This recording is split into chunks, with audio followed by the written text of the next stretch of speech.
കാസർഗോഡ് ജില്ലയുടെ വടക്കേയറ്റത്ത് മഞ്ചേശ്വരം ഉദ്യാവാർമാടയിൽ 10,000-കണക്കിന് പുസ്തകങ്ങളുടെ ഉടമയായ ഒരു ചായക്കടക്കാരനുണ്ട്.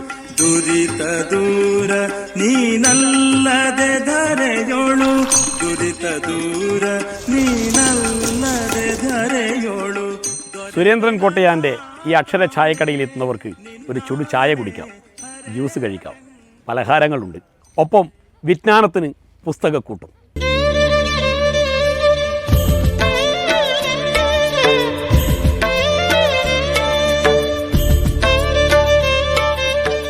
എൻ്റെ അമ്മക്ക് പറഞ്ഞുകൊണ്ട് എപ്പോഴും ഞമ്മ കണ്ണില്ലാത്തവർക്ക് കണ്ണ് കാഴ്ച കൊടുക്കണം. അവർ അമ്മയുടെ വിഷയത്തിൽ കണ്ണ് നിറഞ്ഞെങ്കിൽ ജ്ഞാനമാണ് ബുദ്ധി. അപ്പോൾ ഞമ്മ 4 പഠിച്ചിട്ട് 8ാം ക്ലാസ് ആയിരുന്നു.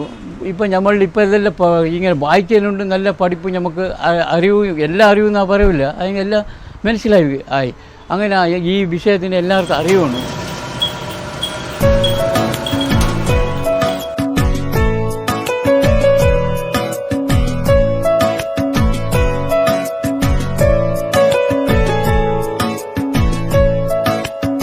സുരേന്ദ്രൻ്റെ ഈ അക്ഷര ചായക്കടയുടെ വിസ്മയ വിശേഷങ്ങൾ, പുസ്തക വിശേഷങ്ങൾ നേർക്കാഴ്ച.